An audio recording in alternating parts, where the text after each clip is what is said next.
So welcome to aims finder. आज का ये वीडियो है ज्योग्राफी आईसीसी क्लास 10th के ऊपर। आज के इस वीडियो में हम लोग क्लाइमेट ऑफ इंडिया को कवर कर रहे हैं। ये क्लाइमेट ऑफ इंडिया का पार्ट 2 है। जिस किसी ने भी पार्ट 1 नहीं देखा है क्लाइमेट ऑफ इंडिया का, तो प्लीज़ पहले पार्ट 1 देख लीजिए। उसका लिंक मैं नीचे डिस्क्रिप्शन बॉक्स में दे दूँगा। तो चलिए आज के इस वीडियो को शुरू करते हैं। आज के इस वीडियो में हम लोग सीजन्स इन इंडिया के बारे में जानेंगे। पहले पॉइंट को यहाँ पे देखते हैं, द कूल ड्राई सीज़न, जो कि दिसंबर से फरवरी के बीच में होता है। सेकंड पॉइंट को यहाँ पे देखते हैं, the hot dry summer season, जो कि मार्च से मई के बीच में होता है। थर्ड पॉइंट को यहाँ पे देखते हैं, the hot wet south west monsoon season, जो कि जून से सितंबर के बीच में होता है। इसको हम लोग रेनी सीजन के नाम से भी जानते हैं। और तो और ये इंडिया का सबसे लॉन्गेस्ट सीजन भी है। फोर्थ वाले पॉइंट को देखते हैं, the retreating south west monsoon season, जो कि अक्टूबर से नवंबर के बिटवीन में होता है। देखिए, retreating south west monsoon season का यहाँ पे मतलब है कि जब बारिशें जाती हैं तब का ये पीरियड होता है, और ये अक्टूबर से नवंबर के बीच में होता है। आज के इस वीडियो में हम लोग ऊपर के इन दो पॉइंट्स, इन दो सीजन्स के बारे में जानेंगे अच्छे से। ऊपर के दो पॉइंट्स जो हैं, कूल ड्राई सीज़न और हॉट ड्राई समर सीज़न के बारे में हम लोग जानेंगे। और जो नीचे के बचे हुए दो पॉइंट्स हैं, यानी कि थर्ड और फोर्थ, इनको हम लोग पार्ट 3 में जानेंगे। तो आइए ऊपर के दो सीजन्स के बारे में इन डिटेल स्टडी करते हैं। पहले पॉइंट को यहाँ पे देखते हैं, द कूल ड्राई सीज़न, जो कि दिसंबर से फरवरी के बिटवीन में होता है। पहले पॉइंट को यहाँ पे देखते हैं, during this period India experience winter condition as solar ray are vertical over the tropic of Capricorn and indirect over the Indian subcontinent. देखिए, जब ये पीरियड होता है, जब इंडिया एक्सपीरियंस करता है विंटर कंडीशंस को, तो जो सोलर रेज होती हैं वो वर्टिकल पड़ती हैं ट्रॉपिक ऑफ कैप्रिकॉन पे, यानी कि डायरेक्ट पड़ना शुरू हो जाती हैं ट्रॉपिक ऑफ कैप्रिकॉन पे। इस पिक्चर में आप समझ सकते हैं कि ट्रॉपिक ऑफ कैप्रिकॉन कहाँ पे है। ठीक है, तो ये ट्रॉपिक ऑफ कैप्रिकॉन यहाँ पे है। तो यहाँ पे अब जो सन है, जो सन की सोलर रेज हैं, वो यहाँ पे अब डायरेक्ट पड़ने लगे हैं। ठीक है, वर्टिकल का मीन्स यहाँ पे है डायरेक्ट। और इंडियन सबकॉन्टिनेंट में इनडायरेक्ट पड़ने लगती हैं यहाँ पे सोलर रेज की। ठीक है, जो सोलर रेज हैं, सन की जो किरणें हैं यानी कि सोलर रेज, वो यहाँ पे इनडायरेक्ट इंडियन सबकॉन्टिनेंट्स में पड़ने लगती हैं। इस वजह से इंडिया में एक्सपीरियंस होता है विंटर सीजन। सेकंड पॉइंट को यहाँ पे देखते हैं, temperature decrease from south to north. और आप लोग देखते होंगे कि जब विंटर कंडीशंस आती हैं तो साउथ से जैसे हम लोग नॉर्थ में बढ़ते जाएंगे आगे आगे, वैसे वैसे जो टेम्परेचर जो होता है वो डिक्रीज़ होना शुरू हो जाता है। इसको मैं एक एग्जांपल के ज़रिए यहाँ पे आपको समझाता हूँ, जो कि कश्मीर का। कश्मीर एक हिली रीजन है जो कि रिसीव करता है स्नोफॉल।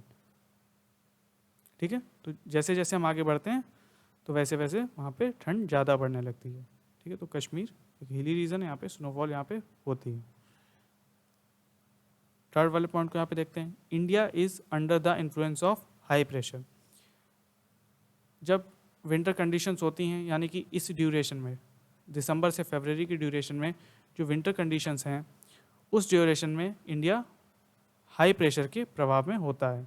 ठीक है, हाई प्रेशर इन्फ्लुएंस में होता है इंडिया। आगे बढ़ते हैं, फोर्थ वाले पॉइंट को यहाँ पे देखते हैं, the north east monsoon winds blow offshore in the northern part of the bay of Bengal. These winds give orographic relief rainfall along the east coast of India, especially Tamil Nadu coast. Therefore, Chennai receive more rainfall in winter than in summer. The amount of rainfall decrease in the interior parts of India. देखिए, जो north east monsoon winds होती हैं वो इस duration में चलती हैं, यानी कि इस ड्यूरेशन में, दिसंबर से फरवरी की ड्यूरेशन में वो चलती हैं winds, north east monsoon winds. और ये नॉर्दर्न जो पार्ट है of the bay of Bengal का, उसे कवर करती हैं और यहाँ पे ओरियोग्राफिक रेनफॉल रिलीफ देती हैं। जो और अगर हम लोग स्पेशली अगर बात करें तो वो ईस्ट कोस्ट ऑफ इंडिया, यानी कि स्पेशली तमिलनाडु के कोस्ट में यहाँ पे ज़्यादा रेनफॉल होती है। ठीक है, अगर हम लोग बात करें यहाँ पे कोई स्पेसिफिक डिस्ट्रिक्ट की, जैसे कि हम लेते हैं यहाँ पे चेन्नई। ठीक है, तो जो चेन्नई है, तमिलनाडु की राजधानी चेन्नई, ठीक है, तो वो रिसीव करता है यहाँ पे ज़्यादा rainfall in winter than in summer, यानी कि समर से ज़्यादा रेनफॉल यहाँ पे यहाँ चेन्नई में विंटर में होती है। ठीक है, वहीं अगर बात करें देश के इंटीरियर पार्ट में, ठीक है, यानी कि इंटीरियर पार्ट्स ऑफ इंडिया के, तो वहाँ पे जो रेनफॉल होती है वो कम होती है। आगे बढ़ते हैं। फिर हमारा सीज़न आता है हॉट ड्राई समर सीज़न, जो कि मार्च और मई के ड्यूरेशन में होता है। पहले पॉइंट को यहाँ पे जानते हैं, solar ray are vertical over the Indian peninsula during this period.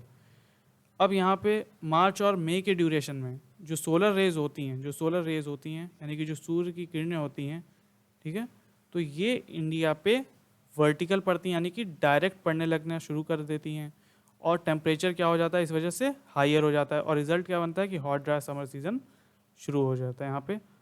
और जब हाई टेम्परेचर हो जाता है तब वहाँ पे लो प्रेशर भी प्रिवेल होने लगता है over the land, specially northern and north western region में। और नॉर्थ एंड नॉर्थ वेस्टर्न जो रीजन्स हैं हमारे, वहाँ पे एक्सपीरियंस होने लगती है hot dry dust storm called लू।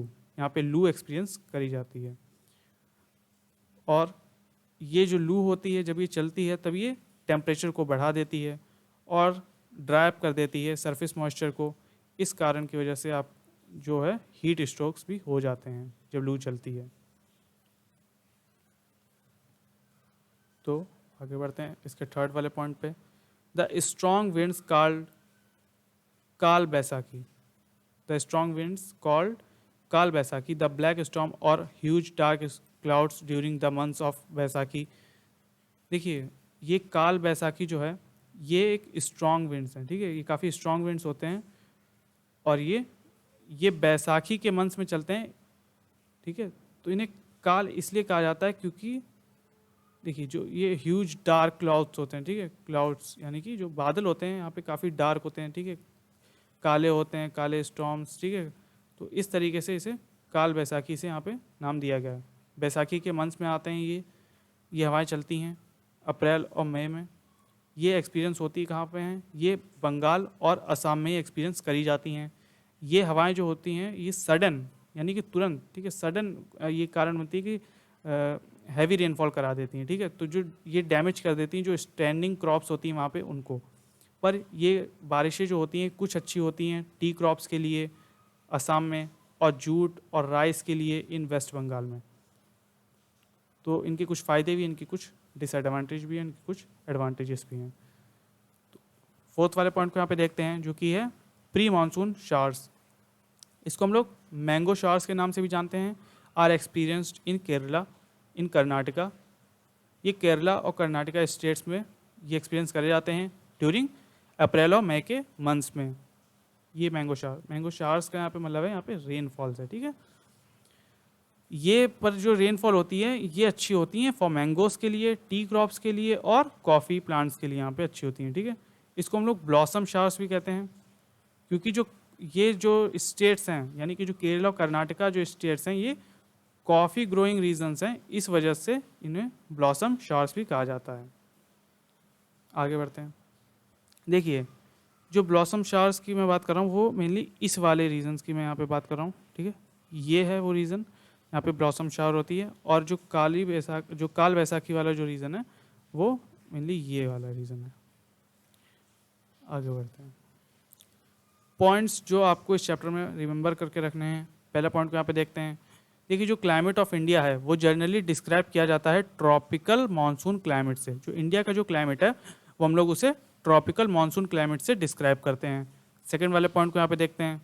जो क्लाइमेट ऑफ इंडिया है इसको हम लोग जानते हैं as a mirror of climate of south Asia, ठीक है। साउथ एशिया के क्लाइमेट जो है मतलब इसे हम लोग mirror of the climate of south Asia के नाम से भी जानते हैं। थर्ड वाले पॉइंट को देखते हैं। The region that receive rainfall both in summer in winter in the north. देखिए ऐसे रीजन्स जो कि जो रेनफॉल रिसीव करते हैं समर में भी और विंटर में भी इन द नॉर्थ में, वो हैं पंजाब, उत्तर प्रदेश जैसे कुछ राज्य हैं जो कि विंटर में भी और समर में भी रिसीव करते हैं रेनफॉल को। आगे बढ़ते हैं, बात करते हैं यहाँ पे कुछ इंपॉर्टेंट डिफिनेशंस की। देखिए मॉनसून बस्ट, देखिए मॉनसून बस्ट ये कुछ इंपॉर्टेंट डिफिनेशंस हैं इसलिए मैं इन्हें यहाँ पे लेके आया हूँ। देखिए मॉनसून बस्ट का मतलब यहाँ पे इसकी जो डिफिनेशन है, देखिए the sudden and violent approach of moisture laden winds associated with strong thunder, lightning and cause sudden heavy rainfall is called monsoon burst। देखिए जब मानसून का पीरियड चल रहा हो और उसमें अचानक से बिल्कुल जो मॉइस्चर लेडन विंड्स होती हैं वो अप्रोच कर जाएं और विथ किसके साथ में अप्रोच कर जाए, बहुत ज़्यादा ठंडर के साथ में, ठीक है, बहुत ज़्यादा बिजली कड़क रही है और एक हैवी रेनफॉल वहाँ पे अगर कर देती है तो उसको हम लोग मानसून बस्ट कहते हैं, ठीक है, यानी कि सडन रेनफॉल हो जाना हैवी तौर पे, ठीक है, हैवी रेनफॉल हो जाए उसको हम लोग कहते हैं मानसून बस्ट। सेकंड पॉइंट को यहाँ पे देखते हैं, ब्रेक ऑफ मानसून। इसी का आप अपोजिट भी समझ सकते हैं, पहले वाले पॉइंट का ये अपोजिट है, एक तरीके से आप समझ सकते हैं। देखिए ब्रेक ऑफ मानसून, इसके नाम से आपको समझ में आ रहा होगा कि देखिए आप कभी कभी देखते होंगे कि sometimes during the middle of the south west monsoon season जब चल रहा हो, यानी कि इन जुलाई और अगस्त की मैं बात कर रहा हूँ यहाँ पे, जो इन मंथ्स में मानसून क्या हो जाता है, कभी कभी वीक पड़ जाता है, समटाइम्स बिकम्स वीक।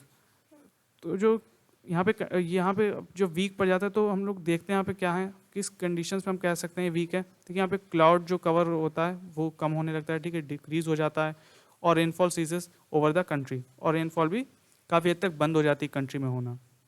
इसको हम लोग ब्रेक ऑफ मानसून के नाम से भी जानते हैं, ठीक है, इसीलिए हम लोग इसे ब्रेक ऑफ मानसून कहते हैं। कुछ ये इंपॉर्टेंट डेफिनेशन थी जिनको मैंने आज के इस लेक्चर में कवर किया है।